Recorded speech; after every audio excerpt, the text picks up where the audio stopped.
아, 제발 너 거울 좀 봐. 완전 짐승 같잖아. 남편의 차가운 목소리가 방 안에 울려 퍼졌습니다. 5년간의 결혼 생활 아내에게 남편은 이혼 서류를 내밀었습니다. 네가 여자이긴 해. 이 뚱땡아 헤라 같은 애를 보고 진짜 여자라고 하는 거야. 빈손으로 쫓겨나 고깃집 설거지로 연명하던 그녀. 몇 년 후 그 남편은 숨이 멎을 만큼 충격적인 장면을 목격하게 됩니다. 자기야 저 여자 뚱땡이 아줌마 이지수 맞아? 은색 마이바흐 벤츠에서 내리는 완벽하게 변신한 전처와 다른 남자의 모습을 오늘의 사연 시작합니다. 오늘도 함께 해주셔서 감사합니다. 구독과 좋아요를 눌러주시면 여러분에게 행운이 가득 찾아올 거예요. 오늘 하루도 행복하고 기쁜 일만 가득하시길 바랍니다. 세상 모든 사연을 정성스레 녹여내서 전하는 꼬순이네입니다. 저희 영상은 실화 바탕의 재구성 또는 창작된 시나리오를 바탕으로 제작되었으며 시각적인 몰입감을 위해 AI 생성 이미지를 활용했습니다. 따뜻한 마음으로 시청해 주시면 감사하겠습니다. 서울 외곽 강남구 청담동 한복판에 자리 잡은 황여사 가든은 평일 저녁임에도 불구하고 입구부터 긴 줄이 늘어서 있었습니다.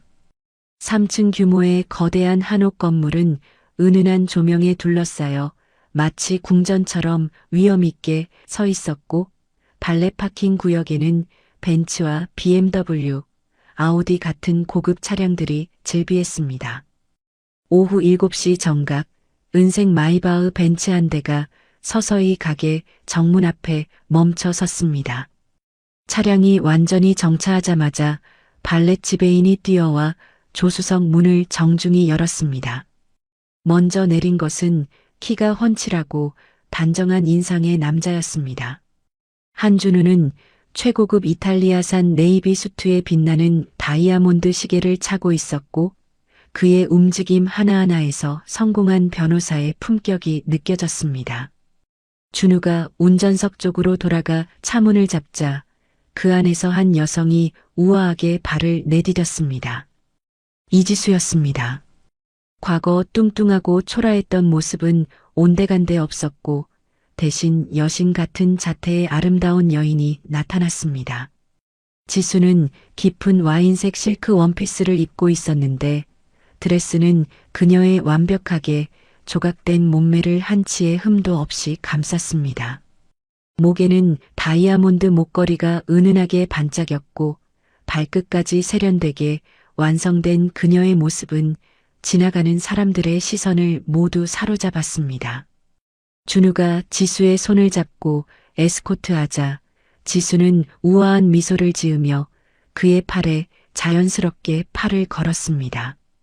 지수 씨, 오늘 정말 눈이 부시게 멋지네요. 이 동네 사람들이 다 지수 씨만 쳐다봐요. 준우가 지수의 귀에 속삭이듯 말했습니다. 지수가 준우를 바라보며 달콤하게 답했습니다. 준우 씨야말로 오늘 최고예요. 내 옆에 당신 같은 완벽한 파트너가 있어서 정말 든든해요. 자, 이제 들어가 볼까요? 두 사람은 마치 영화 속 주인공들처럼 완벽한 조화를 이루며 가게 입구를 향해 걸었습니다. 가게 창가석에서는 두 남녀가 긴장한 표정으로 밖을 내다보고 있었습니다. 박민호와 강혜라였습니다. 민호는 값싼 정장을 입고 있었는데 기시해진 셔츠와 색이 바랜 넥타이가 그의 처지를 그대로 드러내고 있었습니다. 혜라 역시 예전에 비해 초라해진 모습이었는데 명품을 흉내낸 가짜 가방을 들고 있었고 화장으로 가린 거친 피부가 형광등 불빛 아래서 더욱 도드라져 보였습니다. 어머, 자기야. 내가 뭘 했어? 이지수 분명히 여기서 불판 닦으면서 기름때나 묻히고 살 거라니까. 저기 뒷문으로 쥐새끼처럼 들락날락하는 거 아냐? 헤라가 민호의 팔을 꼬집으며 날카롭게 속삭였습니다. 민호가 불안한 표정으로 대답했습니다. 그렇겠지. 돈 한 푼 없이 쫓겨난 년이 갈 데가 어디 있겠어. 아마 주방 구석에서 남은 음식이나 주워 먹으면서 일하고 있을 거야. 걱정 마. 내 눈은 못 속여. 빨리 그년 당장 불러내. 사람들 앞에서 그 거지 같은 꼴을 낱낱이 보여주면서 망신을 줘야 내 속이 시원하겠어. 자기야, 내 말이 맞지? 헤라가 악독한 미소를 지으며 말했습니다. 그때 가게 정문이 열리며 지수와 준우가 당당하게 안으로 걸어 들어왔습니다. 순간 민호의 눈이 커다랗게 벌어졌습니다. 손에 들고 있던 물컵이 그의 손에서 미끄러져 바닥에 떨어져 산산조각 났습니다. 저게 지금 누구야? 헤라야, 내가 지금 헛것을 보는 거니? 저 여자 설마 이지수야? 민호가 떨리는 목소리로 중얼거렸습니다. 헤라 역시 입을 벌린 채 굳어버렸습니다. 눈앞에 나타난 여인이 자신들이 알던 이지수와는 전혀 다른 사람 같았기 때문입니다. 지수는 민호를 발견하고도 전혀 놀라지 않았습니다. 오히려 차가운 미소를 지으며 준우와 다정하게 팔짱을 낀 채 그들의 테이블을 지나갔습니다. 아이고, 어서 오십시오, 대표님. 기다리고 있었습니다. 식당 지배인이 신발이 벗겨질 듯 달려와 지수에게 허리를 90도로 꺾으며 인사했습니다. 오늘 특별히 준비해둔 최고급 VIP룸으로 바로 안내해 드리겠습니다. 이쪽으로 오시지요, 대표님. 지배인이 허리를 굽히며 말했습니다. 아, 고맙습니다. 그런데 잠깐만요. 지수가 지배인을 제지하고 민호가 앉은 테이블 쪽을 천천히 바라봤습니다. 민호와 헤라는 여전히 충격에서 벗어나지 못한 채 넋이 나간 얼굴로 지수를 올려다보고 있었습니다. 지수는 준우의 손을 꼭 잡고 민호 앞을 당당하게 지나가며 그를 투명인간 취급했습니다. 마치 민호 같은 존재는 자신의 시야에 들어올 가치도 없다는 듯이 말입니다. 어머, 자기야, 저 여자가 정말 이지수 맞아? 저 몸매 좀 봐. 저 명품 옷은 또 뭐야? 저거 다 진짜 다이아몬드 아냐? 헤라가 떨리는 목소리로 물었습니다. 민호는 입이 얼어붙어 아무 대답도 할 수 없었습니다. 눈앞의 여인이 자신이 고기 굽는 노예라며 모욕했던 그 이지수라는 사실을 도저히 받아들일 수 없었기 때문입니다. 지수와 준우가 VIP룸으로 사라진 후 식당 안에는 어색한 침묵이 흘렀습니다. 민호야, 정신 차려봐. 저 옆에 있는 남자는 또 누구야? 완전 연예인 뺨치게 잘생겼잖아. 설마 지수가 저런 남자랑 살고 있는 거야? 헤라가 질투가 나서 견딜 수 없다는 듯 목소리를 높였습니다. 몰라. 나도 뭐가 어떻게 된 건지 하나도 모르겠어. 꿈꾸는 것 같아. 민호가 넋이 나간 채 고개를 저으며 대답했습니다. 사실 민호의 머릿속은 5년 전으로 돌아가고 있었습니다. 그때 이지수는 회계사 자격증을 가진 촉망받는 커리어 우먼이었습니다. 민호는 지수의 퇴직금과 적금을 모두 가져다가 자신의 아버지 사업 빚을 갚았습니다. 지수는 아무 말 없이 모든 것을 내어주었고 시아버지가 뇌졸중에 쓰러지자 밤낮 없이 간병했습니다. 그런 지수에게 민호는 고마워하기는커녕 점점 차갑게 대했습니다. 특히 지수가 육아와 병수발로 살이 찌기 시작하자 민호는 노골적으로 혐오감을 드러냈습니다. 야, 너 거울 좀 보고 살아라. 그 몸뚱이가 여자 몸이냐? 짐승도 너보다 낫겠다. 같이 밥 먹기도 창피해 죽겠어. 어디 나가서 내 아내라고 말도 하지 마. 쪽팔려서 살 수가 없어. 집구석에서 나오지 말고 평생 처박혀 있어. 헤라 좀 봐라. 저렇게 예쁘고 날씬해야 진짜 여자지. 너 같은 건 여자도 아냐. 민호는 지수에게 끝없는 언어 폭력을 가했고 결국 이혼을 강요했습니다. 그 모든 기억들이 민호의 머릿속을 스쳐 지나갔습니다. 아, 박민호, 정신 안 차려? 전현이 갑자기 어디서 돈이 나서 저러겠어? 보나 마나 돈 많은 남자 꼬셔서 몸 팔아번 돈일 거야. 뻔하지 뭐. 헤라가 민호의 어깨를 세차게 흔들며 악을 썼습니다. 아냐. 그럴 리가 없어. 지수는 죽어도 그런 짓 할 애가 아니야. 내가 누구보다 잘 알아. 민호가 힘없이 고개를 저었습니다. 그럼 뭔데? 로또라도 맞았다는 거야? 아니면 저 옆에 딱 붙어있는 남자가 재벌이라도 되는 거야? 아우, 배 아파 죽겠네. 헤라가 입술을 깨물며 비꼬듯 말했습니다. 그때 지배인이 다시 나타났습니다. 손님들, 실례하겠습니다. 저희 이지수 대표님께서 두 분을 알아보시고 특별히 인사차 귀한 음료를 대접하라고 하셨습니다. 지배인이 정중히 말하며 은쟁반에 담긴 최고급 와인 2잔을 테이블에 놓았습니다. 뭐, 대표님? 지금 이지수 대표라고 했어요? 여기가 누구 가게인데요? 민호가 심장이 멎을 듯한 표정으로 물었습니다. 네, 맞습니다. 이 황여사 가든은 이지수 대표님이 직접 운영하시는 본인 소유의 가게입니다. 맛있게 드십시오. 지배인이 당연하다는 듯 대답하고 물러갔습니다. 헤라와 민호는 서로를 바라보며 꿀먹은 벙어리가 되었습니다. VIP룸에서는 지수가 창문 너머로 민호와 헤라가 당황해하는 모습을 내려다보고 있었습니다. 지수 씨, 저 사람들 얼굴 좀 봐요. 흑빛이 됐네요. 복수는 차가운 음식처럼 차갑게 먹어야 제맛이라더니 오늘 아주 제대로네요. 준우가 지수의 어깨에 손을 올리며 다정하게 말했습니다. 지수가 얇게 미소 지으며 와인 잔을 들었습니다. 이건 예고편일 뿐이에요. 내일부터는 저 사람들 지옥이 뭔지 뼈저리게 느끼게 될 거예요. 이제 진짜 시작이니까요. 지수의 차가운 미소에는 송곳 같은 복수의 의지가 서려 있었습니다. 이혼 재판이 끝난 지 한 달이 지난 어느 날 헤라는 사설 탐정 사무소를 찾았습니다. 사무실은 낡은 건물 3층에 있었고 담배 냄새와 곰팡이 냄새가 뒤섞인 공기가 헤라의 코를 찔렀습니다.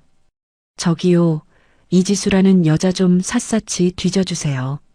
지금 어디서 어떻게 빌어먹고 사는지 구질구질한 꼴 좀 내 눈으로 확인해야겠으니까요. 헤라가 탐정에게 지수의 사진을 건네며 말했습니다. 중년의 탐정이 담배를 입에서 빼며 물었습니다. 얼마나 깊게 파드릴까요?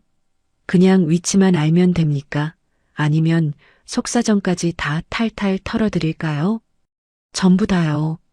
어디서 일하는지, 잠은 어디서 자는지, 하루 종일 뭘 하는지 하나도 빼놓지 말고 알아내세요. 특히 그 여자가 얼마나 비참하고 처량하게 살고 있는지 그게 제일 중요하니까 사진 똑바로 찍어오라고요. 헤라가 악독한 미소를 지으며 답했습니다.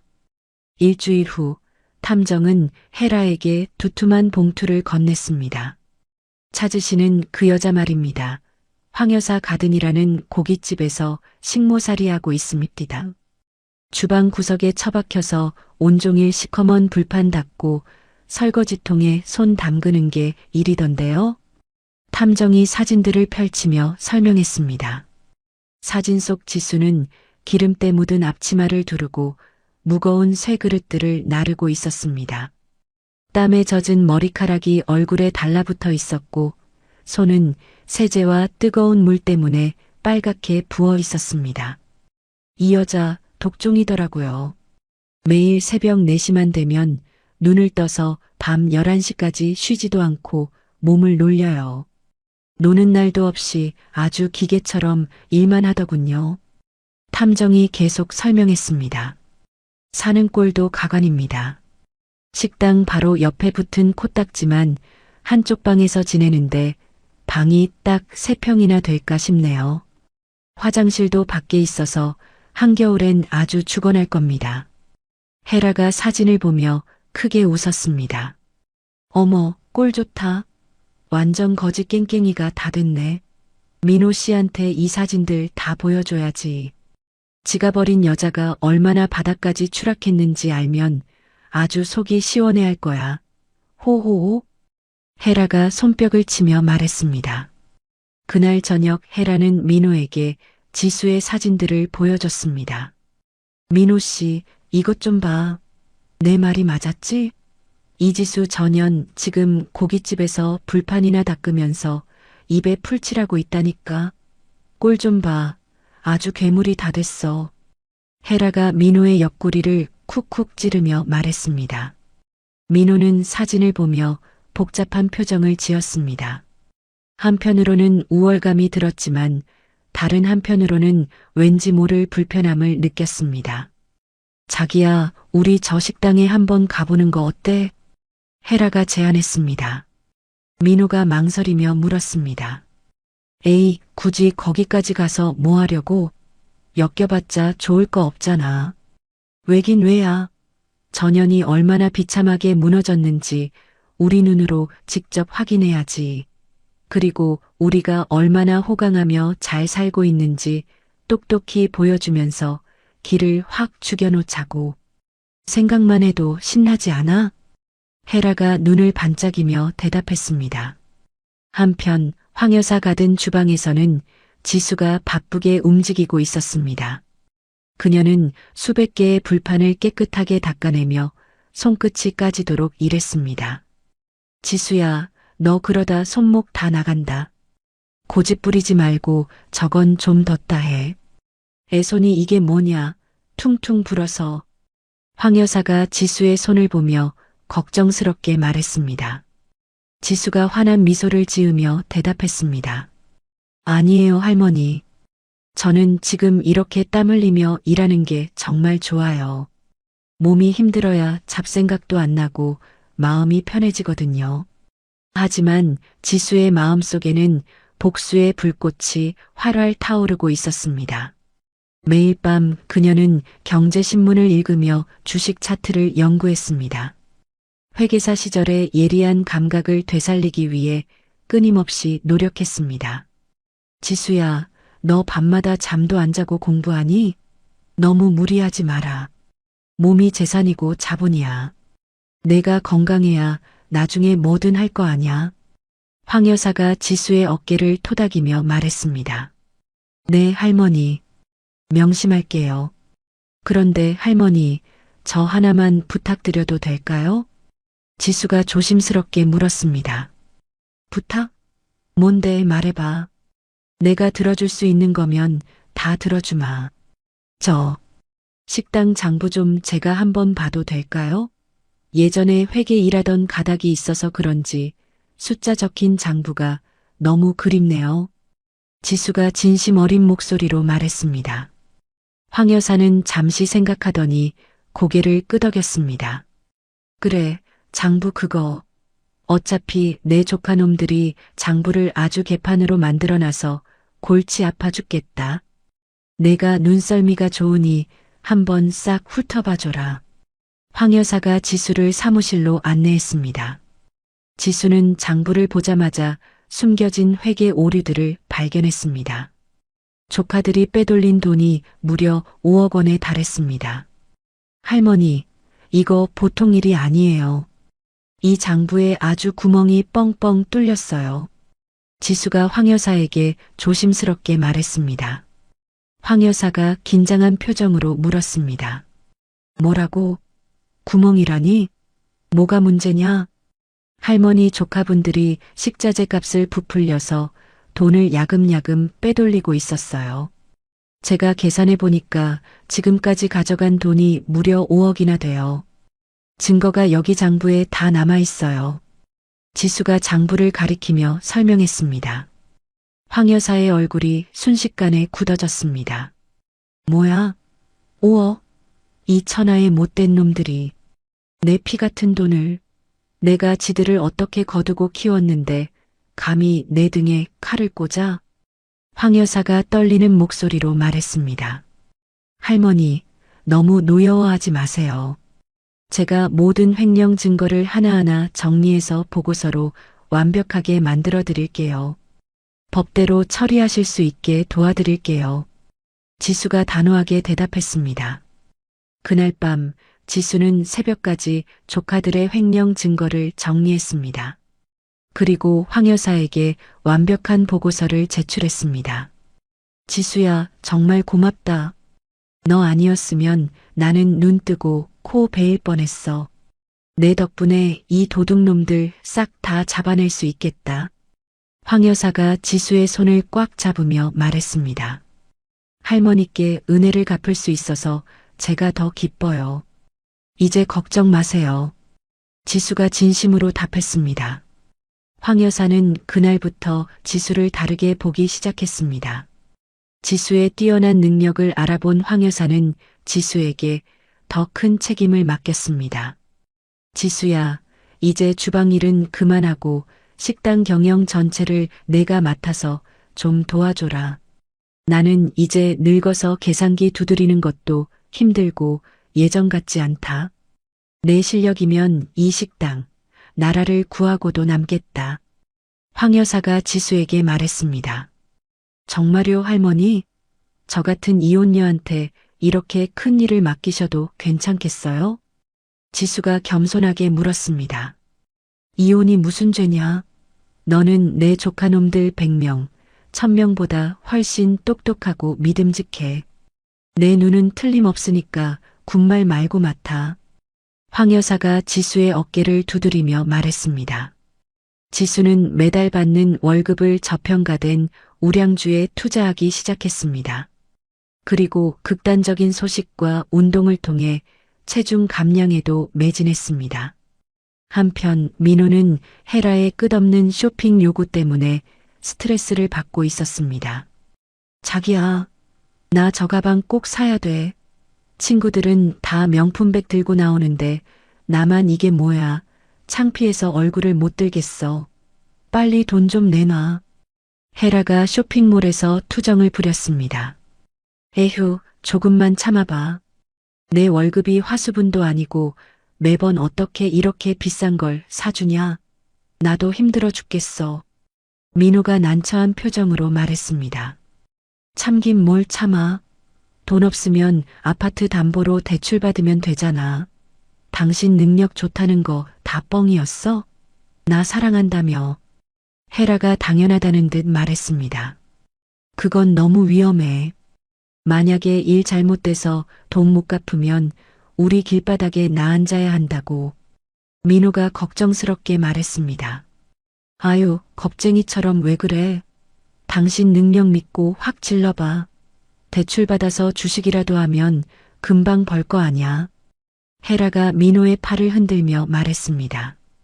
결국 민호는 헤라의 요구에 못 이겨 아파트를 담보로 대출을 받았습니다. 그리고 그 돈의 일부를 주식에 투자하기 시작했습니다. 하지만 민호의 주식 투자는 계속 손실만 가져다 주었습니다. 이상하다. 왜 내가 사는 것마다 쭉쭉 떨어지는 거야? 벌써 반토막이 났네. 아우, 미치겠네. 민호가 스마트폰 화면을 보며 당황했습니다. 걱정 마, 자기야. 원래 주식은 기다리는 사람이 이기는 거랬어.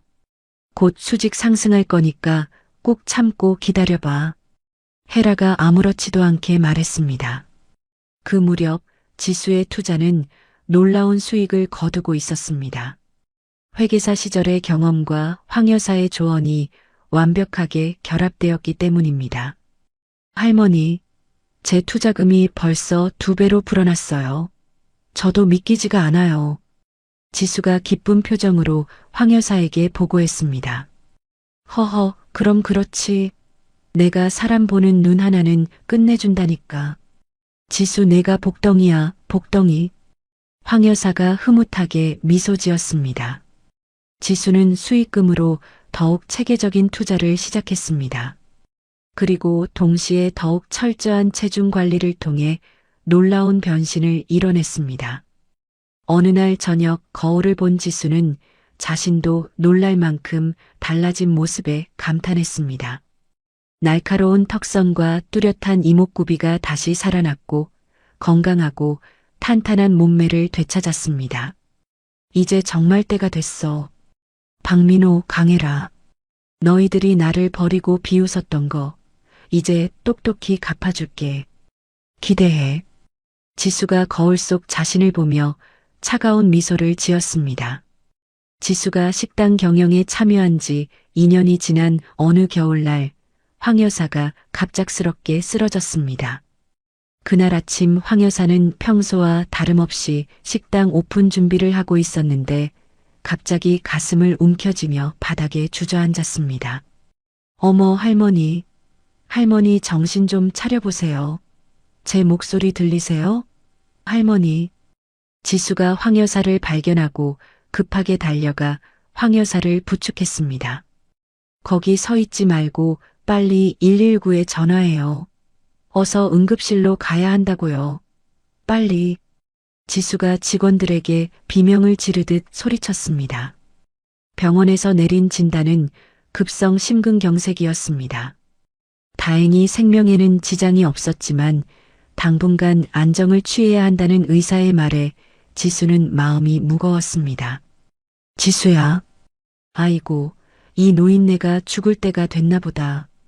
그나저나 우리 식당은 어떡하니? 손님들이 줄을 서 있을 텐데. 의식을 회복한 황 여사가 기운 없는 목소리로 걱정스럽게 말했습니다. 할머니, 그런 말씀 마세요.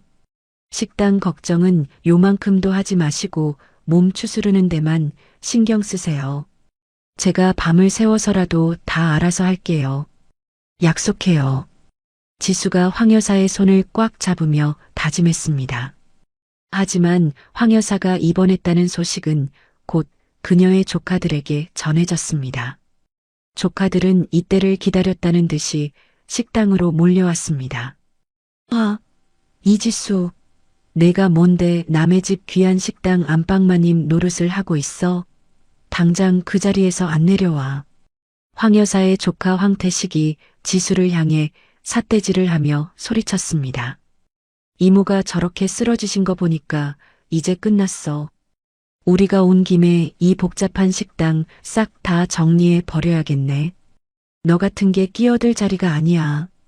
조카 황미선이 팔짱을 끼며 표독스럽게 말했습니다. 할머니께서 몸이 나으실 때까지 저에게 경영 정권을 맡기셨습니다. 돌아가 주시죠. 지수가 침착하게 대답했습니다. 뭐라고? 어디서 굴러먹던 뼈다귀인지도 모를 식모 따위가 감히 누굴 가르치려 들어? 너 오늘 내 손에 한번 죽어볼래? 태식이 지수에게 금방이라도 주먹을 휘두를 듯 위협적으로 말했습니다. 저는 여기서 밥이나 하는 식모가 아닙니다. 이 식당을 책임지는 정식 경영진입니다. 함부로 말씀하지 마세요. 지수가 눈 하나 깜짝 안 하고 당당하게 맞받아쳤습니다. 조카들은 지수를 무력으로 몰아내기 위해 용역업체까지 고용했습니다. 건장한 남자들이 식당으로 들어와 지수를 협박했지만 지수는 전혀 물러서지 않았습니다. 이 여자야, 좋은 말로 할 때 나가라고. 여기가 어떤 땅인데 내가 버텨? 죽고 싶어. 용역들이 지수를 거칠게 밀치려 했습니다. 거기 다들 멈추시오. 남의 귀한 영업집에서 이게 무슨 망나니 짓들인가? 그때 차분하면서도 묵직한 목소리가 들렸습니다. 모든 사람이 돌아보니 60대 중반의 단정한 남성이 식당 입구에 서 있었습니다. 최철호 회장이었습니다. 최 회장님, 여긴 어쩐 일이세요? 지수가 놀란 표정으로 인사했습니다. 최 회장은 이 식당의 단골 손님 중 한 명이었는데 금융계에서는 전설적인 인물로 통했습니다. 도대체 여기가 시장 바닥도 아니고 무슨 소동인가? 덩치 큰 양반들이 젊은 아가씨 하나 두고 뭐 하는 짓들이야? 최 회장이 조용히 물었습니다. 아이고, 회장님. 그게 아니고요. 이 여자가 우리 이모 식당을 통째로 집어삼키려고 사기를 치고 있어서 저희가 바로잡으려는 거예요. 미선이 굽실거리며 급하게 변명했습니다. 내가 수년째 이 집 고기를 먹으러 오지만 내 눈에 보이는 진짜 운영자는 이지수 씨뿐인데 당신들 같은 사람들은 본 적이 없군. 당장 물러나지 않으면 경찰을 부르겠소. 최 회장이 차가운 시선으로 조카들을 바라봤습니다. 조카들은 최 회장의 서슬 펄언 위압감에 주눅이 들어 툴툴거리며 물러났습니다. 지수 씨, 놀란 가슴 좀 진정시켜야겠어. 나랑 잠깐 나가서 이야기 좀 하지. 최 회장이 지수에게 말했습니다.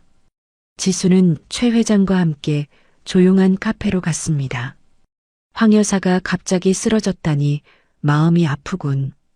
그래, 상태는 좀 어떠신가? 최 회장이 걱정스럽게 물었습니다. 심근경색이라고 하시네요. 다행히 고비는 넘기셨지만 한동안 안정이 절실한 상황이에요. 지수가 답했습니다. 쯧쯧, 저 조카놈들이 식당을 뺏으려고 혈안이 됐겠구먼. 자네 혼자 감당하기 힘들 텐데 어쩌나? 최 회장이 고개를 저으며 말했습니다. 아니요, 할머니께서 저를 믿어주셨어요. 제가 무슨 일이 있어도 이 식당 꼭 지켜낼 겁니다. 지수가 단호하게 말했습니다. 최 회장은 지수의 눈에서 웬만한 남자보다 더 강인한 의지를 읽었습니다. 지수 씨, 자네 눈빛을 보니 내 마음이 움직이는군. 자네에게 큰 제안을 하나 하려는데 들어보겠나? 최 회장이 진지하게 말했습니다. 어떤 제안이신지요? 제가 할 수 있는 일이라면 뭐든 하겠습니다. 지수가 궁금해하며 물었습니다. 내 개인 자금 100억을 자네에게 맡기고 싶네. 자네가 사고 싶은 주식이든 땅이든 마음대로 운용해보게. 할 수 있겠나? 최 회장의 말에 지수는 심장이 멎는 줄 알았습니다. 100억요. 회장님, 저 같은 사람에게 그런 엄청난 거금을. 괜찮으시겠어요? 지수가 너무 놀라 말을 더듬으며 물었습니다. 자네 능력을 내가 왜 모르겠나? 그동안 자네가 식당 장부 정리하고 투자하는 걸 다 지켜봤네. 자네는 돈을 만질 줄 아는 사람이야. 가서 세상을 깜짝 놀라게 해보라고. 최 회장이 미소 지으며 설명했습니다. 지수는 잠시 생각하더니 주먹을 꽉 쥐고 고개를 끄덕였습니다. 믿어주셔서 감사합니다. 제 목숨을 걸고 제대로 해보겠습니다. 지수가 결심에 찬 목소리로 답했습니다. 그날부터 지수의 본격적인 복수가 시작됐습니다. 최 회장의 자금을 바탕으로 지수는 민호가 다니는 회사의 주식을 닥치는 대로 매입했습니다. 민호의 회사는 부실한 재무 구조로 인해 주가가 계속 곤두박질 치고 있었습니다. 지수는 회계사 시절의 날카로운 감각을 살려 회사의 부실 채권들을 파악했고 이를 모두 사들여 회사의 목줄을 죄기 시작했습니다. 한편 헤라는 사채업자들의 압박이 점점 심해지고 있었습니다. 강혜라, 너 죽고 싶어? 돈 언제 갚을 거냐고. 벌써 몇 번째야. 사채업자가 헤라에게 전화로 입에 담지 못할 욕을 하며 협박했습니다. 사장님, 제발이요. 조금만 더 시간을 주세요. 제가 어떻게든 마련해 볼게요. 제발요. 헤라가 떨리는 목소리로 애원했습니다. 시간? 야, 이 여자가 미쳤나? 이자만 벌써 3천만 원이 넘었어. 내일 당장 입금 안 하면 내 얼굴에 구멍을 내버릴 줄 알아. 사채업자가 화를 내며 소리쳤습니다. 헤라는 절망적인 상황에서 끔찍한 생각을 했습니다. 지수의 아들 하준이를 이용해 돈을 뜯어내거나 화풀이를 하기로 마음먹은 것입니다. 헤라는 5살 하준이를 유치원에 보내지 않고 캄캄한 방에 가둬놓기 시작했습니다. 엄마 보고 싶어요. 나 배고파요. 5살 하준이가 울먹이며 말했습니다. 입 안 다물어. 시끄러워 죽겠네. 내 엄마는 너 버리고 도망갔어. 이제 엄마 같은 건 세상에 없다고 알았어. 헤라가 아이에게 악을 쓰며 소리를 질렀습니다. 하준이는 겁에 질려 방 구석으로 기어들어가 몸을 웅크렸습니다. 지수는 아이가 걱정되어 가끔 유치원 근처를 몰래 찾아갔습니다. 그런데 어느 날 유치원 선생님으로부터 청천벽력 같은 말을 들었습니다. 어머, 하준이 어머니. 하준이가 왜 이렇게 오래 안 나와요? 무슨 일 있는 건 아니죠? 네, 우리 아들이. 결석이라고요? 그게 무슨 말씀이세요? 지수가 충격을 받아 다리가 후들거렸습니다. 네, 벌써 한 달째 소식도 없이 안 나왔어요. 집에도 연락했는데 안 받으시더라고요. 유치원 선생님이 답했습니다. 지수의 가슴이 철렁 내려앉았습니다. 피가 거꾸로 솟는 기분으로 민호의 집 근처로 달려갔습니다. 집 근처에 도착한 지수는 숨을 죽이고 창문 틈으로 집안을 살펴봤습니다. 그 순간 지수의 눈에 피눈물이 나는 장면이 들어왔습니다.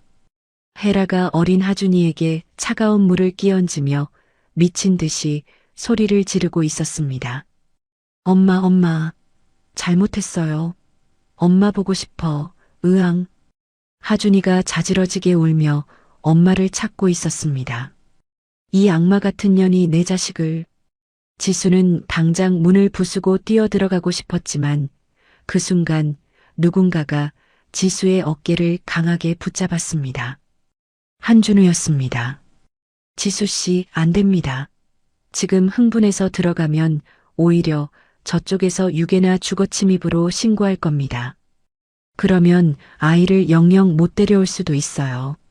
참아야 합니다. 준우가 지수를 진정시키며 낮고 강한 어조로 말했습니다. 준우 씨, 내 새끼가 저기서 죽어가는데 어떻게 참아요? 저 악마 같은 것들을 당장 죽여버려야 한다고요. 지수가 눈물을 쏟으며 절규했습니다. 제가 약속할게요. 법적으로 완벽하게 저들이 2번 다시 하준이 근처에도 못 오게 만들 겁니다. 아이를 안전하게 되찾을 방법을 찾을 테니 제발 저를 믿고 한 번만 참으세요. 준우가 지수의 떨리는 손을 꽉 잡으며 약속했습니다. 지수는 하준이의 울음소리를 뒤로 한 채 입술을 깨물며 돌아섰습니다. 복수의 계획이 이제는 목숨을 건 싸움으로 바뀌는 순간이었습니다. 결전의 날 아침, 지수는 과거의 모든 흔적을 지우기 위한 의식을 치렀습니다. 작은 쪽방 한켠에 쌓여있던 낡은 옷가지들을 모두 꺼내어 마당에서 태웠습니다. 불꽃이 치솟으며 과거에 초라했던 모습들이 재가 되어 날아갔습니다. 잘 가라, 못나고 바보 같았던 이지수. 남편한테 구박받고 아이 뺏기고 피눈물 흘리던 너는 이제 이 불꽃이랑 같이 사라지는 거야. 다시는 내 인생에 이런 구질구질한 옷 따위는 없을 테니까. 지수가 타오르는 불길을 바라보며 중얼거렸습니다. 그리고 옷장에서 며칠 전에 구입한 수천만 원 상당의 명품 드레스를 꺼냈습니다. 깊은 와인색 실크 드레스는 지수의 완벽하게 조각된 몸매를 한치의 오차도 없이 감쌌습니다. 다이아몬드 목걸이와 귀걸이, 그리고 최고급 이탈리아산 하이힐까지 완벽하게 착용한 지수는 거울 속 자신을 바라봤습니다. 과거 민호에게 거짓골이라는 모욕을 당했던 그 여자는 더 이상 존재하지 않았습니다. 대신 당당하고 우아한 성공한 여성이 서 있었습니다. 오전 10시 준우가 마이바흐 벤츠를 운전해서 지수를 맞으러 왔습니다. 와, 지수씨, 오늘 정말 눈부시네요. 세상 모든 보석을 다 합쳐도 오늘 지수씨보다 빛나지는 못할 겁니다. 너무 완벽해서 숨이 막힐 정도예요. 준우가 지수를 보며 진심으로 감탄했습니다. 준우씨도 정말 근사해요. 역시 수투가 날개라더니 오늘 우리 두 사람 아주 환상의 콤비네요. 자, 이제 그 악마 같은 인간들 심판하러 가볼까요? 지수가 준우의 완벽한 수투 차림을 보며 미소 지었습니다. 두 사람은 마치 영화 속 주인공처럼 완벽한 조화를 이루며 황여사 가든으로 향했습니다. 식당에 도착한 지수는 지배인을 불러 마지막 지시를 내렸습니다. 지배인님, 오늘 올 손님들 있죠? 그 두 사람, 제 평생의 원수들이에요. 오늘 아주 뼈저리게 망신을 당하게 해주세요. 법에만 안 걸리면 뭐든 좋으니까 제 속이 시원하게 아주 박살을 내주세요. 아시겠어요? 지수가 차가운 미소를 지으며 말했습니다. 염려 마십시오, 대표님. 제가 누굽니까? 그 인간들 제 발로 나갈 때까지 아주 굴욕의 끝을 보게 만들겠습니다. 믿고 맡겨주십시오. 지배인이 고개를 깊게 끄덕였습니다. 한편 민호는 헤라와 함께 택시를 타고 황여사 가든으로 향하고 있었습니다. 호호, 자기야, 오늘 진짜 기대되지 않아? 이지수 그년 고기 기름 뒤집어 쓰고 불판이나 닦는 꼬락서니를 직접 본다니 생각만 해도 웃음이 나와. 내가 아주 코앞에서 비웃어 줄 거야. 헤라가 흥분하며 말했습니다. 근데 헤라야, 여기 식당이 너무 으리으리한 거 아냐? 탐정이 잘못한 거 아니겠지? 설마 지수가 이런 큰 데서 일하겠어? 민호가 의구심을 표했습니다. 아이고, 이 양반아. 탐정이 찍어온 사진 못 봤어? 그년 거기서 주방대기 노릇하는 거 확실해. 식당이 크면 뭐해, 지는 거기서 남은 고기나 주워 먹는 거지 발사계 신세인데. 얼른 가자. 헤라가 단호하게 말했습니다. 택시에서 내린 민호와 헤라는 황여사 가든의 웅장한 모습에 잠시 압도됐습니다. 3층 규모의 한옥 건물은 마치 고급 호텔 같았고 입구에 늘어선 고급 차량들이 이곳의 격을 말해주고 있었습니다. 세상에나, 이게 고깃집이야, 대거리야? 이런 데서 밥 먹으려면 돈 꽤나 나오겠는데? 민호가 어리둥절해하며 말했습니다. 돈 걱정 마. 오늘은 구경하러 온 거니까. 야, 박민호.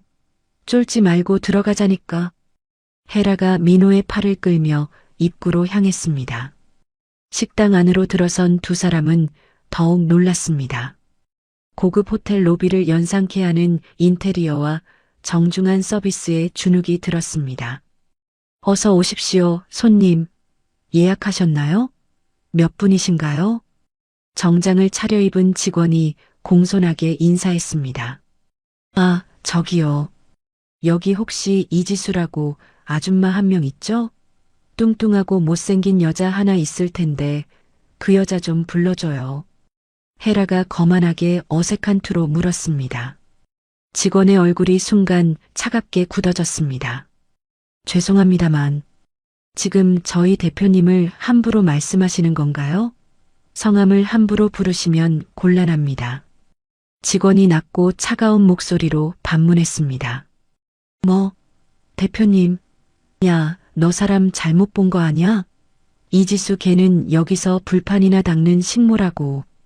민호가 어리둥절해했습니다. 손님 말씀 삼가십시오. 이지수 대표님은 저희 황여사 가든을 이끄시는 최고의 경영자이십니다. 함부로 입에 올릴 분이 아니란 말입니다. 직원이 당연하다는 듯 단호하게 말했습니다. 헤라와 민호는 서로를 바라보며 입만 벌린 채 말문이 막혔습니다. 일단 이쪽으로 앉으시죠. 특별히 예약된 자리로 모시겠습니다. 직원이 두 사람을 식당 정중앙에 있는 무대석으로 안내했습니다. 민호와 헤라는 모든 손님의 시선이 집중되는 자리에 앉게 됐습니다. 자기야, 여기 왜 이렇게 눈에 띄는 자리에 앉혀? 나 왠지 좀 불안한데. 사람들 시선이 다 우리한테 꽂히는 것 같아. 헤라가 불편해하며 중얼거렸습니다. 배고픈데 일단 고기나 좀 시켜보자. 이왕 온 거 맛이나 좀 보자고. 민호가 메뉴판을 보며 말했습니다. 하지만 메뉴 가격을 보고 두 사람은 경악했습니다. 뭐야? 고기 1인분에 20만 원? 여기 완전 도둑놈들 아냐? 미쳤나봐, 진짜. 헤라가 작은 소리로 투덜거렸습니다. 그때 식당 입구 문이 열리며 지수와 준우가 압도적인 분위기를 풍기며 등장했습니다. 모든 직원이 일제히 고개를 숙이며 큰 소리로 인사했습니다. 어서 오십시오, 대표님. 고생 많으셨습니다. 직원들의 목소리가 식당 전체에 웅장하게 울려 퍼졌습니다. 민호의 눈이 튀어나올 듯 커졌습니다. 들고 있던 물컵이 손에서 미끄러져 바닥에 떨어져 산산조각 났습니다. 저게 이지수 맞아? 내가 지금 꿈꾸는 거 아니지? 저게 어떻게 지수야? 민호가 떨리는 목소리로 중얼거렸습니다. 헤라 역시 넋이 나간 채 굳어버렸습니다. 눈앞의 여인이 자신들이 무시하던 그 이지수와는 천지개벽할 정도로 다른 사람 같았기 때문입니다. 지수는 민호를 발견했지만 전혀 당황하지 않았습니다. 오히려 예상했다는 듯 차가운 미소를 지으며 준우와 함께 그들의 테이블로 천천히 걸어갔습니다. 어머, 박민호 씨 아니세요? 여기까지 웬일이세요? 우리 집 고기 가격이 좀 비쌀 텐데 감당하시겠어요? 지수가 민호의 눈을 똑바로 쏘아보며 말했습니다. 민호는 지수의 고운 목소리를 듣는 순간 머리를 한 대 맞은 기분이었습니다. 지수야. 정말 너니? 내가 어떻게 된 거야? 민호가 입을 딱 벌리고 물었습니다. 네, 저예요. 지배인님, 이 두 분께 가장 비싼 고기 좀 내드려요. 지수가 우아하게 미소 지으며 대답했습니다. 준우가 지수의 어깨를 감싸 안으며 위엄 있게 끼어들었습니다. 반갑습니다. 저는 이지수 대표님의 전담 변호사 한준우입니다. 지금 대표님께 무례하게 반말을 하시거나 소란을 피우시면 그 즉시 경찰 부르고 영업방해로 콩밥 먹게 해드릴 테니까 조심들 하시죠. 준우가 묵직한 명함을 테이블에 탁 놓으며 차갑게 말했습니다. 헤라가 열이 받아서 벌떡 일어났습니다. 뭐야? 너 이지수, 내가 무슨 돈이 있어서 이런 짓을 해? 이거 다 남자 꼬셔서 사기친 거 아냐? 헤라가 비명을 지르며 지수에게 달려들려 했습니다. 하지만 지수는 눈 하나 깜짝 안 하고 헤라가 들고 있는 가방을 뚫어지게 쳐다봤습니다. 강혜라 씨, 그 가방.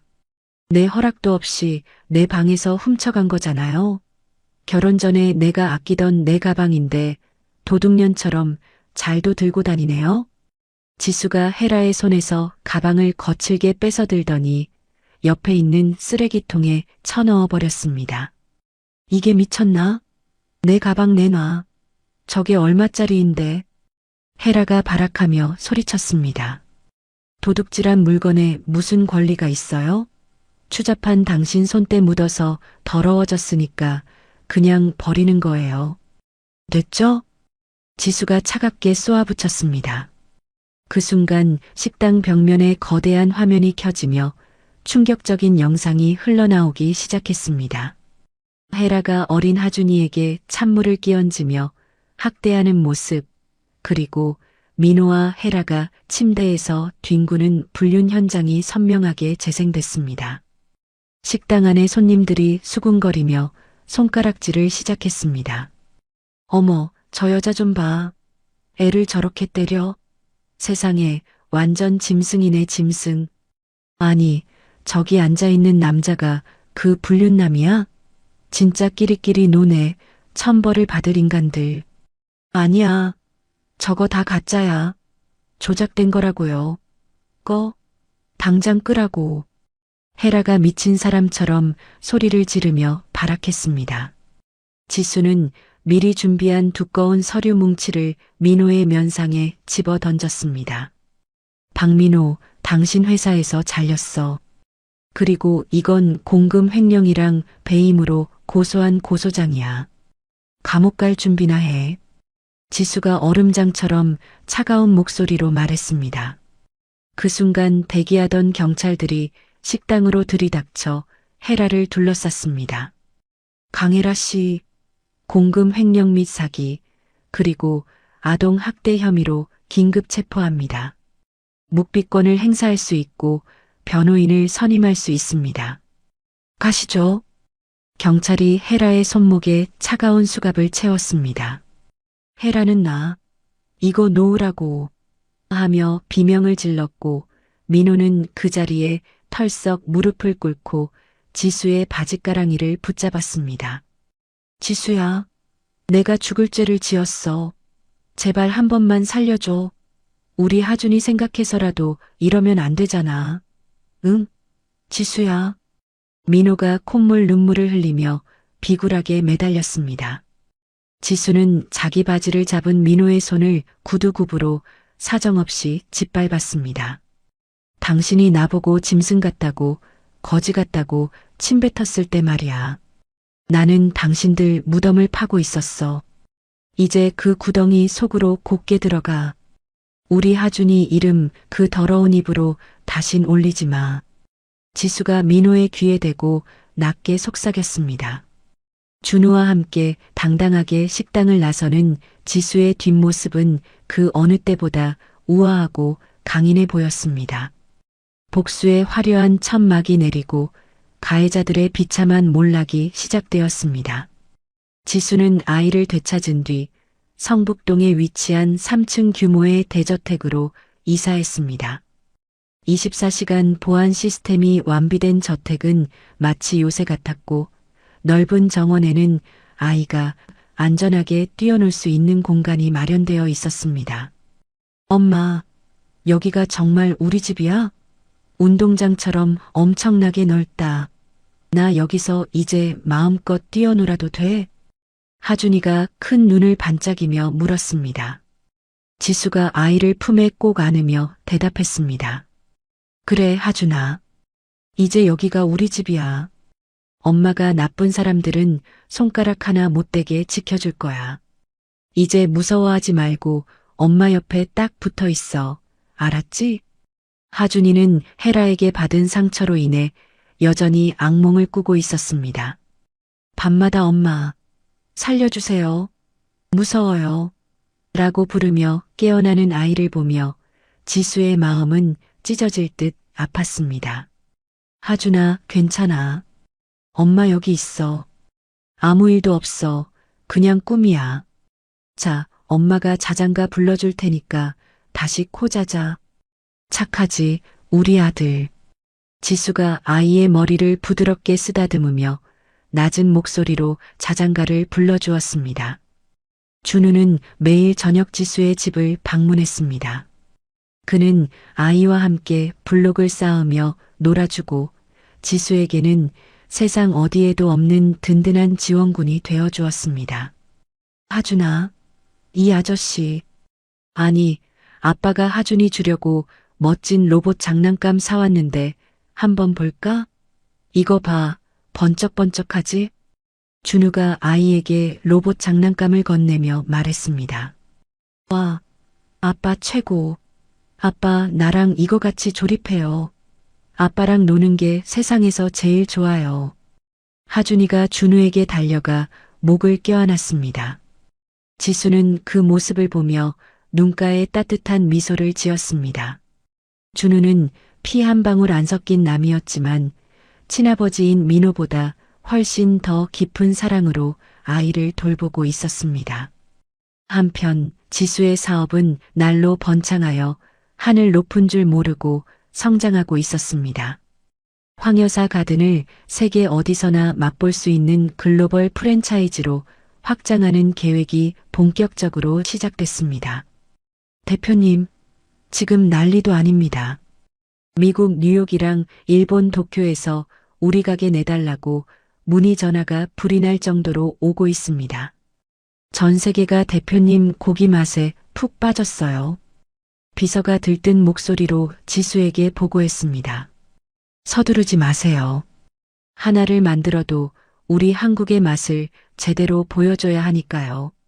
차근차근 준비해서 가장 좋은 재료로 전 세계를 깜짝 놀라게 합시다. 지수가 당당하고 자신감 있게 답했습니다. 전 세계 언론은 지수의 기적 같은 성공 스토리에 집중하기 시작했습니다. 한국 고기 요리의 여왕, 바닥에서 일어난 역전 드라마의 주인공이라는 제목으로 지수의 얼굴이 연일 보도됐습니다. 반면 민호의 상황은 나날이 비참하고 처절해져 갔습니다. 회사에서 쫓겨난 후 아파트까지 압류당해 좁아터진 고시원에서 하루하루를 연명하고 있었습니다. 아, 박민호. 방세가 벌써 석 달째 밀렸어. 돈 없으면 당장 짐 싸서 나가. 여기 내 집인 줄 알아. 고시원 사장이 문을 쾅쾅 두드리며 민호를 사정없이 몰아세웠습니다. 사장님, 제발이요. 한 번만 봐주세요. 저 내일부터 막노동이라도 나가서 꼭 갚을게요. 길바닥에 나앉으면 저 죽습니다. 제발요. 민호가 구질구질하게 빌며 애원했습니다. 민호는 매일 밤 싸구려 소주병을 끼고 살았습니다. 텔레비전에서 화려하게 성공한 지수의 소식이 나올 때마다 리모컨을 벽에 집어 던지며 미친 듯이 분노했습니다. 으악, 이지수. 저녀는 저렇게 잘 나가는데 왜 나만 이 꼴이야. 저 돈이 다 내 돈이었어야 했는데. 젠장, 미치겠네 진짜. 민호가 머리를 쥐어뜯으며 혼자 중얼거렸습니다. 헤라는 보석금을 내고 풀려났지만 상황은 더욱 절망적이었습니다.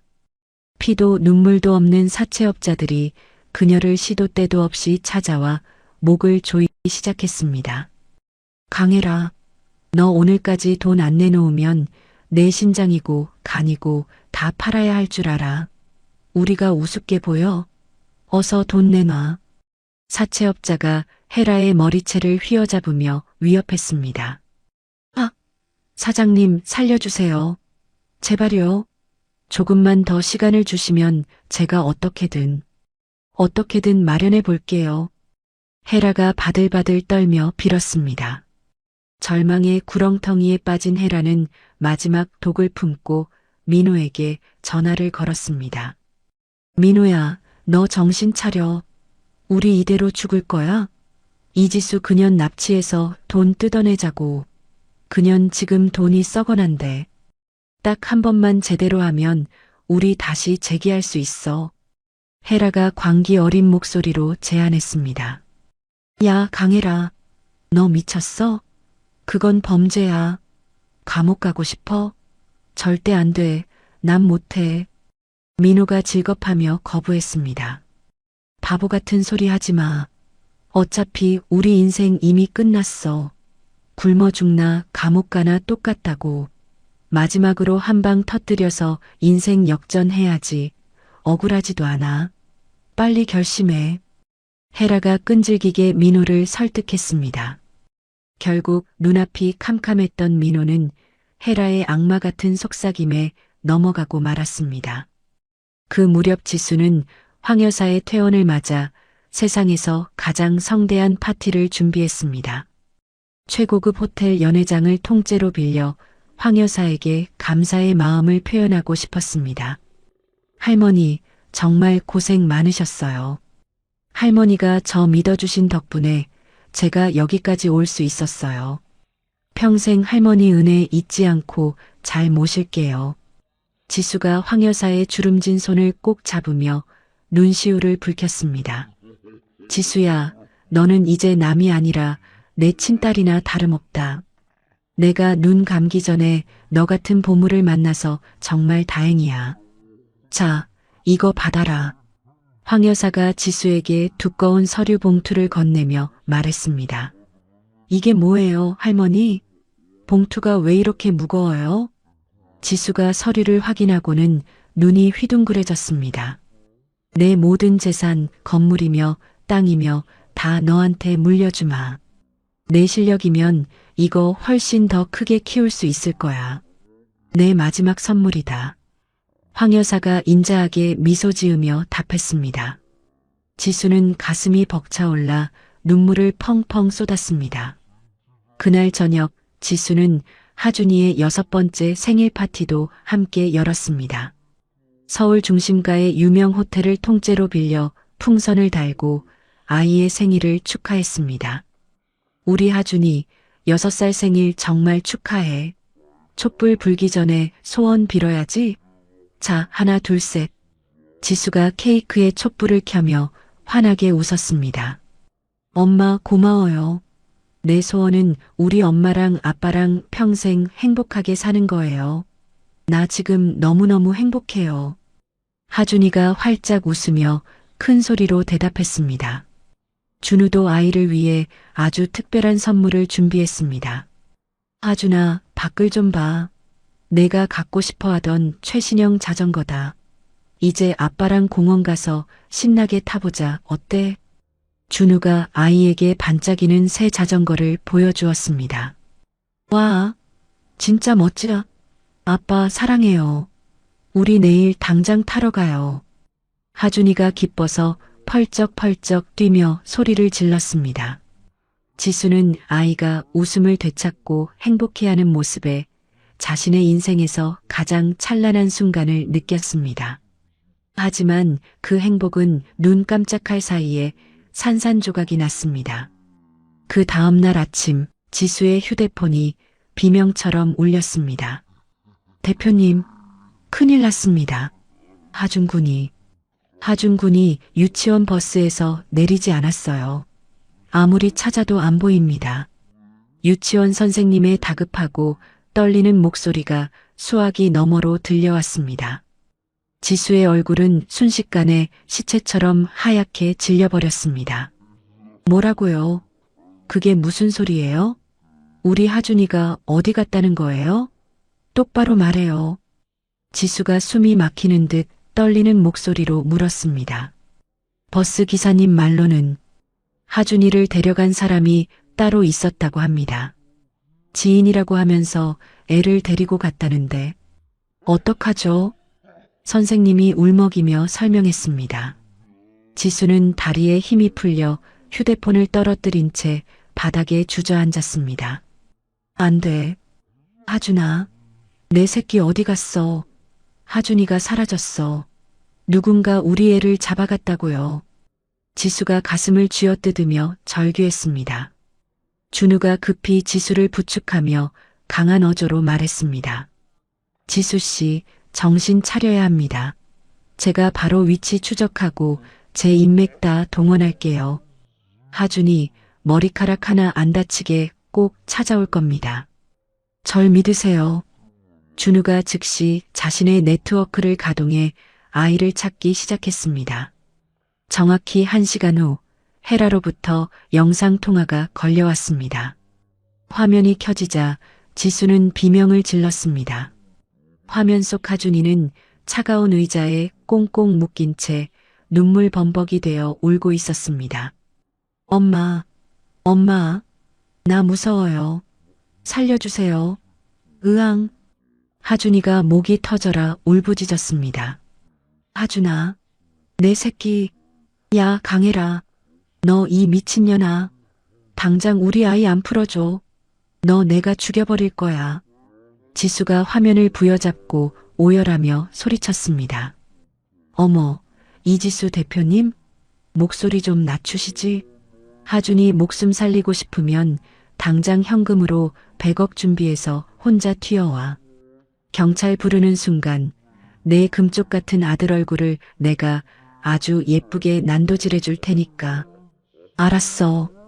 헤라가 날카로운 칼을 하준이의 연약한 목에 들이대며 낄낄거리고 협박했습니다. 지수의 눈앞이 캄캄해지며 세상이 무너져 내리는 순간이었습니다. 납치 사건 이후 하준이는 다시 극심한 악몽과 공포 증세를 보였습니다. 밤마다 나쁜 사람이 또 올까? 라며 떨어하는 아이를 보며 지수의 마음은 찢어졌습니다. 엄마, 무서워요. 그 아줌마랑 아저씨가 또 나 잡아갈까봐 무서워요. 문 꼭 잠갔어? 나랑 같이 있어줘, 엄마. 지수가 사르르 떨리는 아이를 품에 꼭 안고 밤새 깨어 있었습니다. 하준아, 괜찮아. 엄마 여기 있잖아. 이제 그 나쁜 사람들은 경찰 아저씨가 다 잡아갔어. 절대로 2번 다시 하준이 앞에 못 나타나게 엄마가 목숨 걸고 지켜줄게. 응? 이제 안심하고 자자, 내 강아지. 지수는 모든 사업 일정을 중단하고 아이의 치료에만 전념했습니다. 최고의 소아 정신과 의사를 불러와 하준이의 상태를 살폈지만 회복에는 시간이 필요했습니다. 하지만 지수가 경영 일선에서 물러나자 황 여사의 조카들이 다시 움직이기 시작했습니다. 이모가 노망이 나도 아주 단단히 났구먼. 어디서 굴러먹던 고한현한테 전 재산을 다 물려준대? 이건 말도 안 돼. 우리 피부치들은 굶어 죽으라는 거야 뭐야. 황태식이 책상을 쾅 치며 분노에 차소리쳤습니다. 오빠 가만히 있으면 우리 밥그릇 다 뺏겨. 저 이지수라는 년 아주 여우야 여우. 이모 눈을 속여서 다 집어삼키려는 거라고. 우리가 눈 뜨고 당할 줄 알아? 내가 아주 바닥으로 끌어내려 줄 테니까 두고 봐. 황미선이 입술을 깨물며 심술궂게 웃었습니다. 조카들은 언론에 충격적인 거짓 정보를 흘렸습니다. 이지수가 아이 납치를 자작극으로 꾸며서 투자자들을 속였다는 말도 안 되는 소문을 퍼뜨린 것입니다.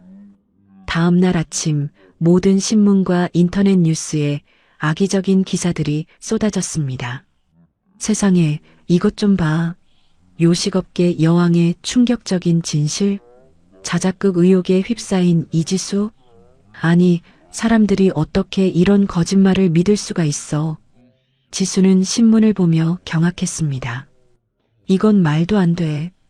우리 하준이가 그 고생을 했는데 자작극이라니. 하늘이 무섭지도 않나? 어떻게 이런 천인공노할 기사를 낼 수가 있어. 지수가 떨리는 목소리로 중얼했습니다. 설상가상으로 민호의 어머니가 병원 앞에서 1인 시위를 벌이기 시작했습니다. 동네 사람들, 이것 좀 보세요. 저 독한 년 좀 보라고. 저 이지수가 내 아들을 잡아먹고 이제는 돈 때문에 아이까지 이용해서 사기를 칩니다. 내 아들 민호를 불에 태워 죽이려 했던 아주 무서운 년이에요. 민호 어머니가 시뻘건 글씨의 손팻말을 들고 악을 쓰며 소리쳤습니다. 저녀는 피도 눈물도 없어요. 자기 자식을 납치했다고 뻥을 쳐서 사람들을 속이고 있어요. 저 악마 같은 년한테 속지 마세요. 그녀가 지나가는 사람들의 옷소매를 붙잡으며 호소했습니다. 언론은 이 장면까지 대서특필했고 대중들의 분노는 하늘을 찔렀습니다. 인터넷 댓글창은 지수를 향한 악플로 넘쳐났습니다. 세상에, 얼굴은 예쁘장해서 속은 완전 구렁이네. 정말 악독한 여자다. 돈에 미쳐서 아이까지 이용하다니 저런 건 인간도 아니지. 당장 잡아 넣어야 해. 지수의 식당들에는 불매운동이 벌어졌습니다. 하루아침에 지수는 국민적인 악녀로 몰렸습니다. 대표님, 큰일 났습니다. 투자자들이 지금 당장 돈 빼겠다고 난리예요. 사무실 앞에 사람들이 몰려와서 문을 부수려고 합니다. 비서가 사색이 되어 지수에게 보고했습니다. 대표님, 프랜차이즈 가맹점주들도 다 계약 취소하겠다고 내용 증명을 보냈습니다. 미국이랑 일본에서도 중단 통보가 들어왔어요. 어떡하면 좋죠? 또 다른 직원이 울먹이며 암울한 소식을 전했습니다. 지수의 회사는 파산 위기에 직면했습니다. 평생 쌓아온 모든 것이 하루아침에 무너져 내렸습니다. 어느 날 아침 지수가 하준이를 병원에 데려가려 할 때였습니다. 병원 앞에 기자들이 떼거지로 몰려와 플래시를 터뜨리며 추격했습니다. 이지수 씨, 아들 납치 사건 정말 자작극입니까? 투자자들 속이려고 연극하신 거 맞죠? 한 말씀 해주시죠. 아이를 이용해서 동정심 유발하신 게 사실인가요? 지금 국민들이 다 분노하고 있습니다. 기자들이 마이크를 입술 앞에 들이대며 무례하게 소리쳤습니다. 지수는 겁에 질린 하준이를 품에 꼭 끌어안고 기자들 사이를 필사적으로 헤쳐나가려 했습니다. 제발, 제발 좀 비켜주세요. 우리 아이가 아파요. 제발 아이만은 내버려 두시라고요. 사람이라면 어떻게 이럴 수 있어요. 지수가 눈물로 절규했습니다.